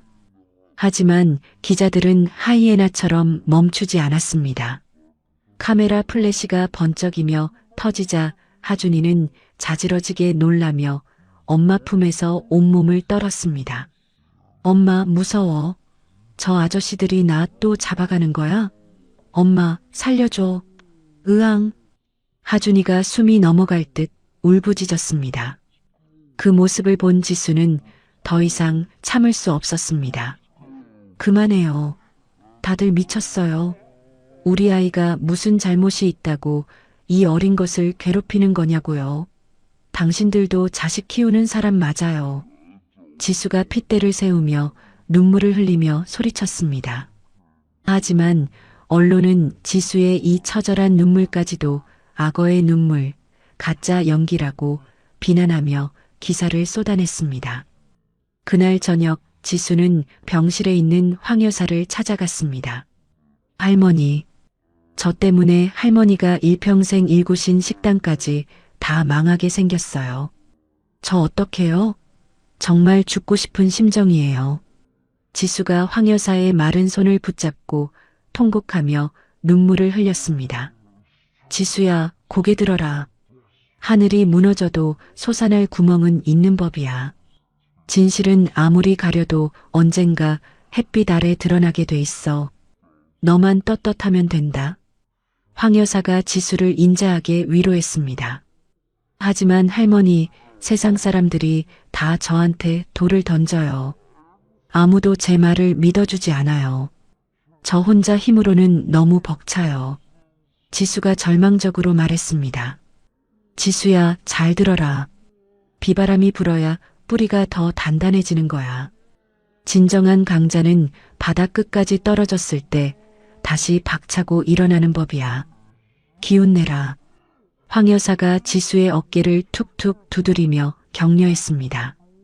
그때 준우가 서류 가방을 챙겨 헐떡이며 나타났습니다. 지수 씨, 찾았어요. 이 모든 음모의 배우를 드디어 찾아냈습니다. 준우가 두꺼운 서류 뭉치를 테이블에 탁 내려놓으며 말했습니다. 준우 씨, 정말인가요? 뭔가 단서가 나온 거예요? 지수가 희망 섞인 눈으로 고개를 번쩍 들었습니다. 네, 예상대로였어요. 황 여사님 조카들이 경쟁업체 사장들이랑 비밀리에 손을 잡고 지수 씨를 무너뜨리려고 짠판이었어요. 여기 보세요. 돈이 오간 내역까지 다 있습니다. 준우가 입을 쩍 벌릴 만한 증거 자료들을 보여줬습니다. 이 인간들이 언론사에 거액을 뿌리면서 자작극이라는 가짜 뉴스를 퍼뜨리라고 사주한 겁니다. 기자들 매수한 영수증까지 다 확보했습니다. 준우가 계속 설명했습니다. 지수는 부들부들 떨리는 분노로 주먹을 꽉 쥐었습니다. 어떻게 인간의 탈을 쓰고 이런 짓을. 이제 제가 어떻게 해야 할까요? 당장 저들을 잡아넣을 수 있나요? 지수가 이를 갈며 준우에게 물었습니다. 물론이죠. 이제부터 우리가 역공을 시작할 겁니다. 제가 법적으로 완벽하게 저들을 끝장낼 증거를 다 모았으니 이제 지수 씨는 당당하게 세상 앞에 서기만 하세요. 준우가 자신 있게 답했습니다. 지수는 다시 한번 지옥에서 돌아온 사람처럼 일어설 결심을 했습니다. 좋아요. 이번에는 자비란 없어요. 내 아이를 울리고 할머니 식당을 욕보인 저 인간들, 지구 끝까지 쫓아가서 완전히 끝장내겠어요. 지수가 서늘하고 차가운 미소를 지었습니다. 하지만 그 순간 지수의 휴대폰으로 또 다른 비п 전해졌습니다. 지수가 평소 타던 차량의 브레이크가 누군가에 의해 고의로 파손되어 있다는 정비소의 연락이었습니다.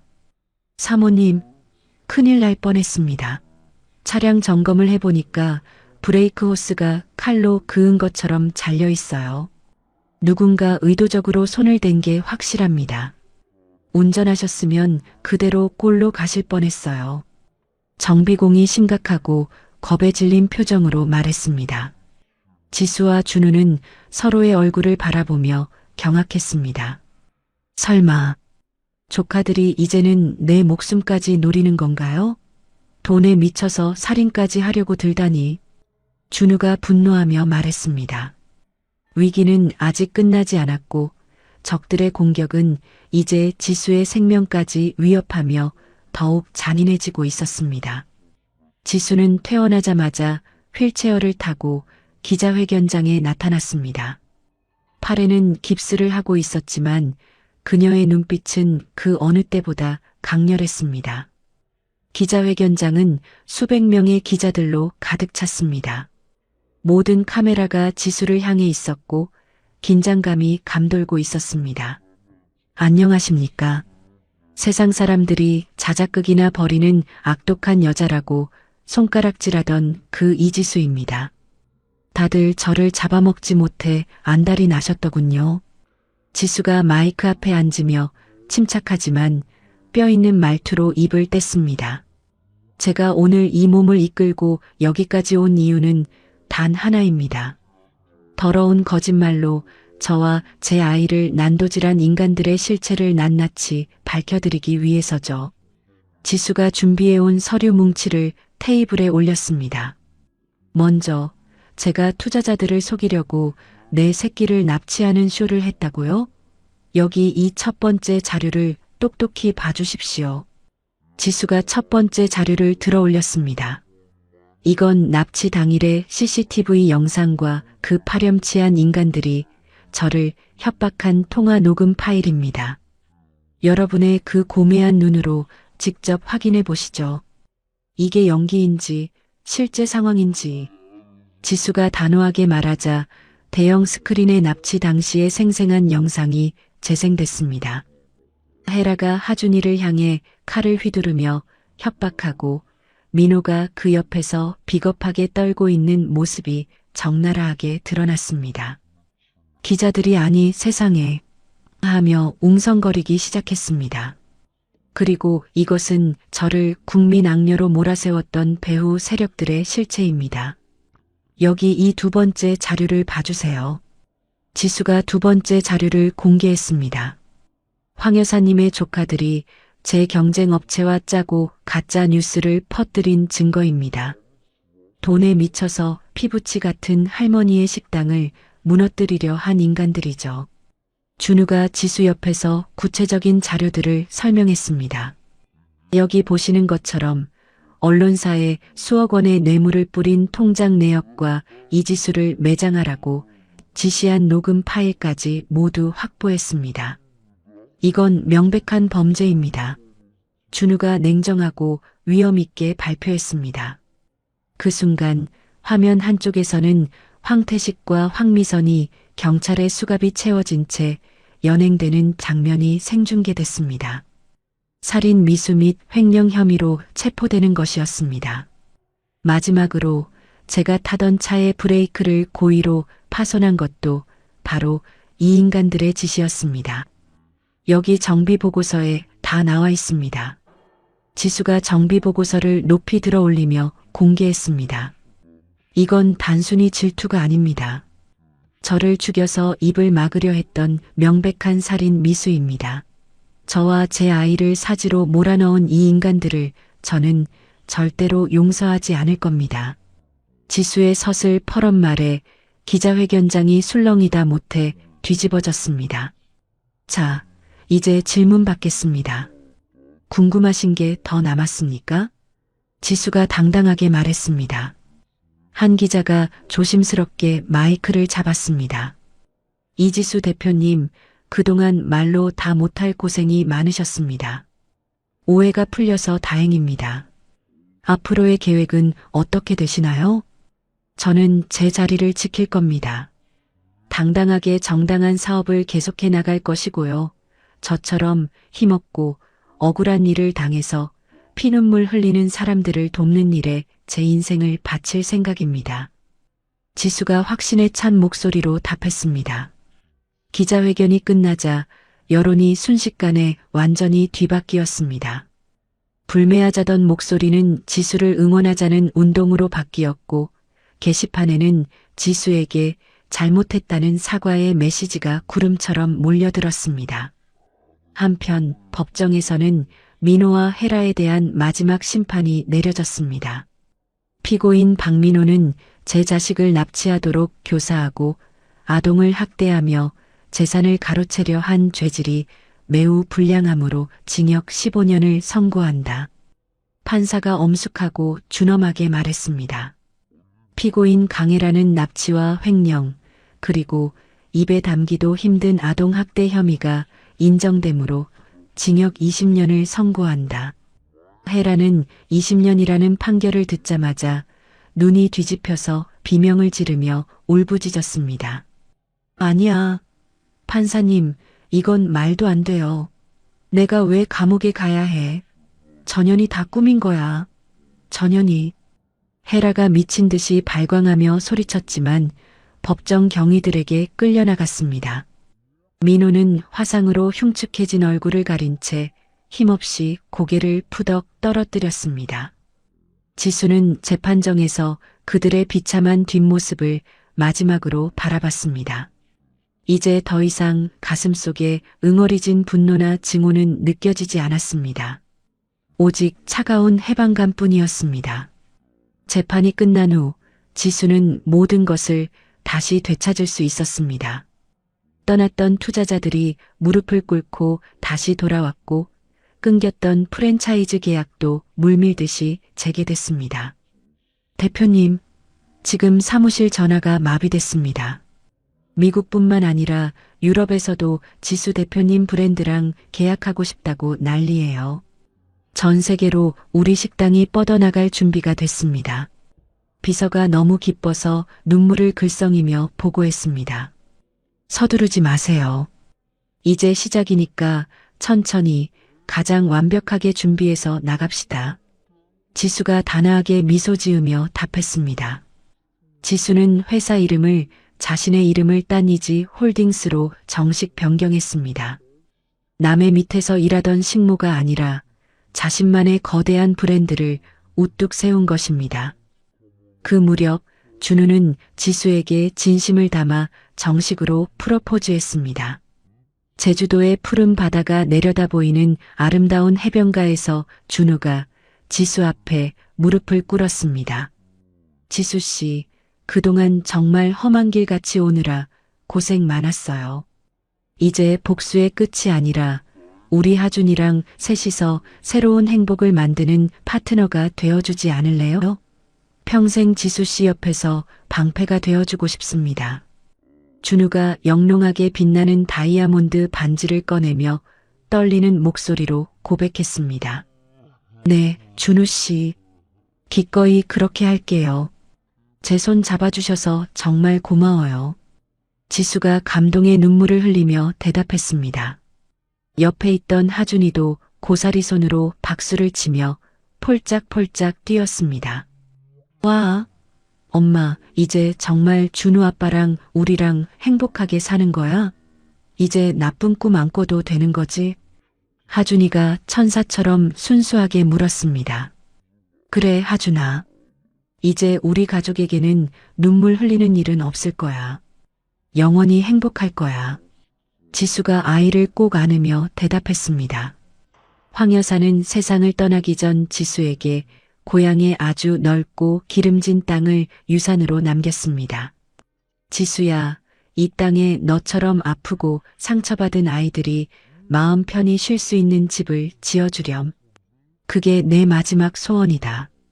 황 여사가 지수의 손을 꼭 잡고 간곡하게 당부했습니다. 네, 할머니. 할머니 뜻받들어서 꼭 그렇게 할게요. 아이들이 웃음 짓는 세상 만들게요.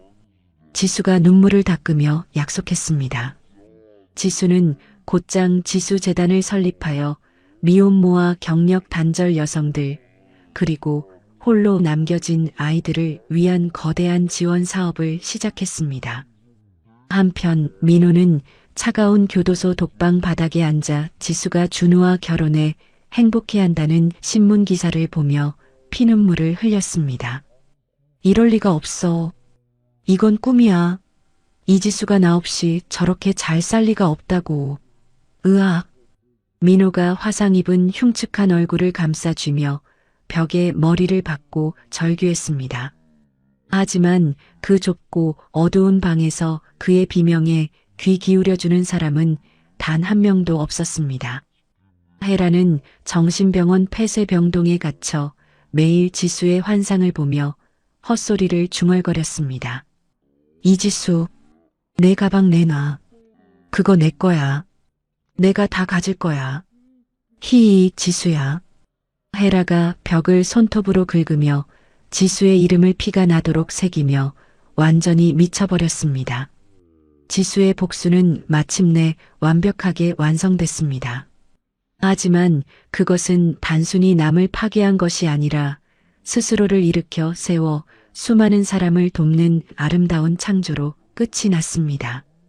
진정한 승리는 적을 무너뜨리는 것에서 멈추는 것이 아니라 내가 그들보다 훨씬 더 높고 고귀한 곳에 올라서는 것이라는 진리를 지수는 온몸으로 보여주었습니다.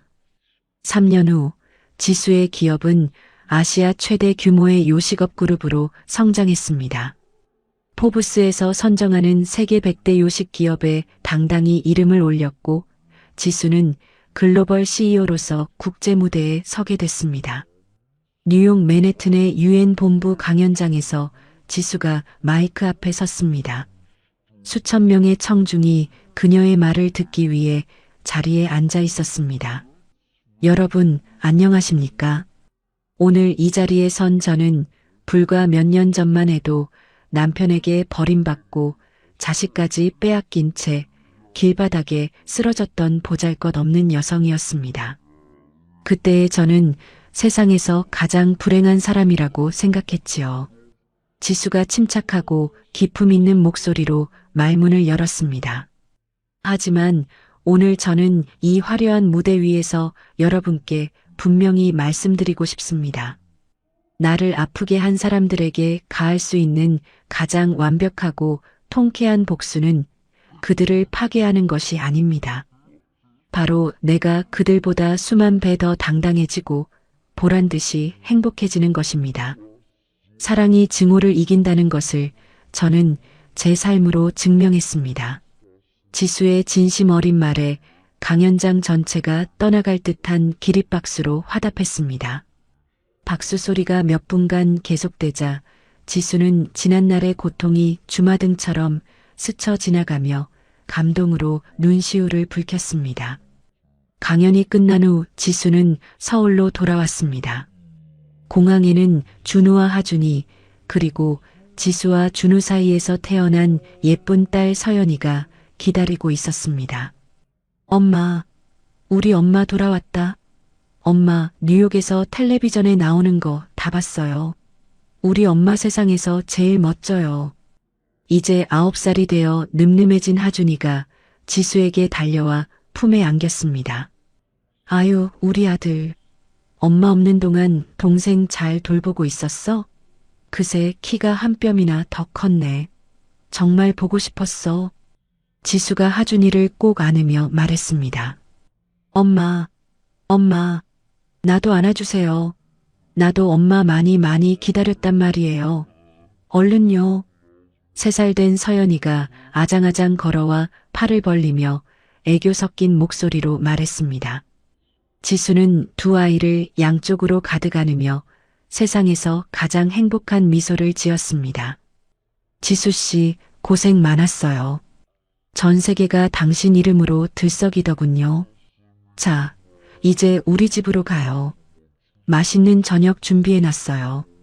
준우가 지수의 어깨를 따뜻하게 감싸며 말했습니다.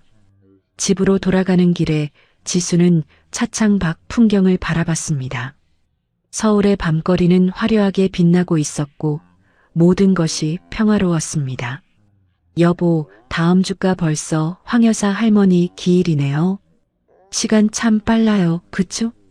준우가 지수에게 조용히 말했습니다. 맞아요. 할머니가 안 계셨으면 지금의 저도 없었을 거예요. 올해는 할머니가 생전에 제일 좋아하시던 나물이랑 떡 정성껏 준비해서 찾아뵈야겠어요. 지수가 고개를 끄덕였습니다. 황 여사는 2년 전 평화롭게 세상을 떠났습니다. 임종 직전 황 여사는 지수의 손을 꼭 잡고 마지막 힘을 다해 말했습니다. 지수야, 내가 이 나이 먹도록 사람 참 많이 봤지만 너 같은 보물을 만난 게 내 인생에서 제일 큰 행운이었다. 이제 아무 걱정 말고 내 세상 마음껏 펼치며 살아라. 고맙다, 지수야. 황 여사가 인자하게 미소 지으며 마지막 말을 남겼습니다. 지수는 황 여사의 장례를 친딸보다 더 정성스럽게 치러줬습니다. 그리고 황 여사의 뜻을 이어받아 그녀의 이름을 딴 요리학교를 설립하여 가난한 청년들을 위한 후진 양성에 온 힘을 쏟고 있었습니다. 한편 민호는 만기 출소 후 갈 곳이 없어 지수의 회사 앞을 유령처럼 서성거렸습니다. 하지만 세련된 정장 차림의 경호원들이 그를 가로막아 멀리서 지수의 그림자만 겨우 볼 수 있을 뿐이었습니다. 지수야, 내가 잘못했다. 제발 한 번만 만나줘. 내가 미친놈이었어. 제발. 민호가 갈라진 목소리로 중얼거렸지만 지나가는 사람 중 누구도 그의 절규에 귀 기울여주지 않았습니다. 민호는 결국 지수가 처음 상경했을 때보다 더 좁고 냄새나는 쪽방촌에서 폐지를 주우며 하루하루 비참한 생을 이어갔습니다. 어느 추운 겨울날 민호는 길바닥에서 우연히 자신의 어머니와 마주쳤습니다. 과거 아들의 불륜을 감싸고 지수를 구박하던 시어머니는 넝마 같은 옷을 입고 폐지를 줍고 있었는데 민호보다도 더 초라한 몰골이었습니다. 어머니 맞아요? 어쩌다 이 지경이 되셨어요? 어머니. 민호가 조심스럽게 부르자 시어머니는 하고 침을 뱉듯 고개를 돌렸습니다. 내가 민호냐? 아이고, 저 원수놈. 내가 그 착한 지수를 내쫓고 그 여우 같은 년한테 홀려서 우리 집안을 다 망쳐놨지. 내 팔자야, 이 왼수야. 시어머니가 힘없이 바닥에 주저앉아 통곡하며 말했습니다.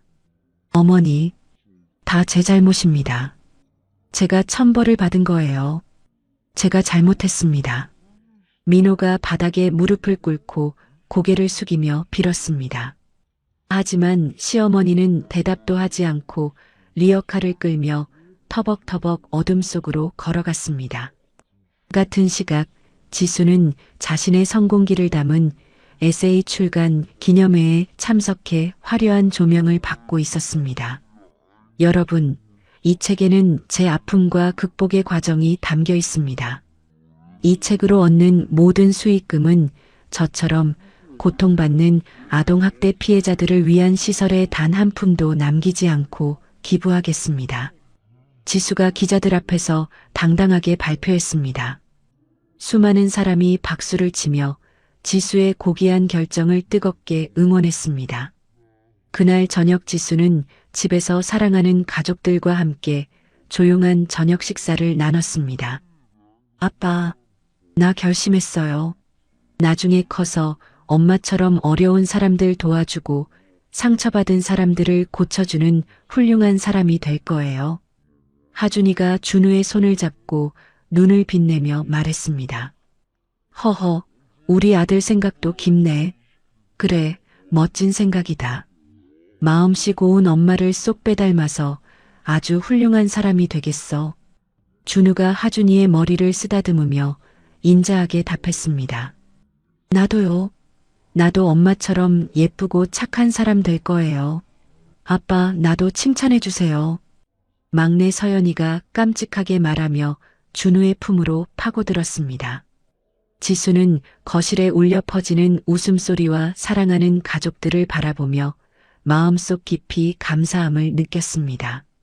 식사 후 지수는 혼자 서재로 들어가 거실벽에 걸린 황 여사와의 사진을 물끄러미 바라봤습니다. 할머니, 하늘에서 보고 계시죠? 저 이제 정말 행복해요.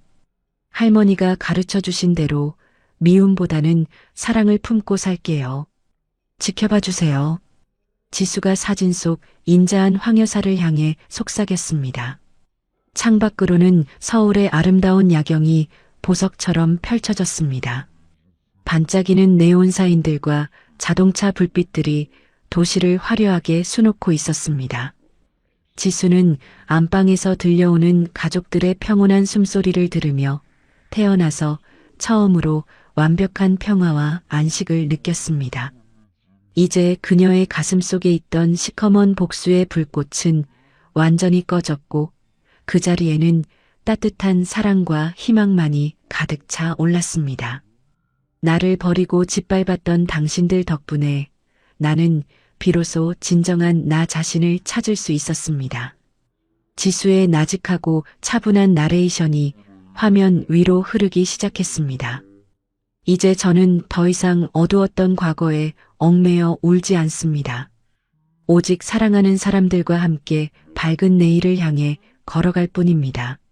멀리서 웅장하고 감동적인 오케스트라 음악이 울려 퍼지며 온갖 시련을 이겨내고 승리한 이지수의 이야기가 대단원에 막을 내렸습니다.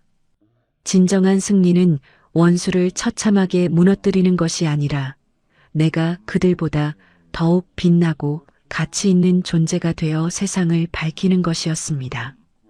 지수의 이야기는 우리에게 중요한 교훈을 전해줍니다. 인생에서 가장 깊은 절망의 순간이 오히려 가장 큰 변화의 기회가 될 수 있다는 것입니다.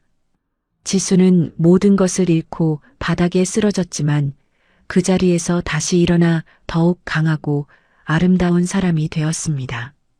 진정한 복수는 상대를 파괴하는 것이 아니라 자신이 더 나은 사람이 되는 것입니다. 미움과 원망으로 시작된 여정이었지만 결국 사랑과 용서 그리고 성장으로 끝났습니다. 우리 모두 살아가면서 크고 작은 배신과 상처를 경험합니다. 하지만 그 상처가 우리를 무너뜨리게 할 것인지 아니면 더 높이 날아오르게 할 발판으로 삼을 것인지는 우리의 선택입니다. 지수처럼 포기하지 않고 끝까지 자신을 믿는다면 언젠가는 반드시 해가 떠오르는 날이 올 것입니다. 이야기를 끝까지 들어주신 분이 계시다면 잘 들었다고 댓글 하나만 남겨주세요. 감사합니다.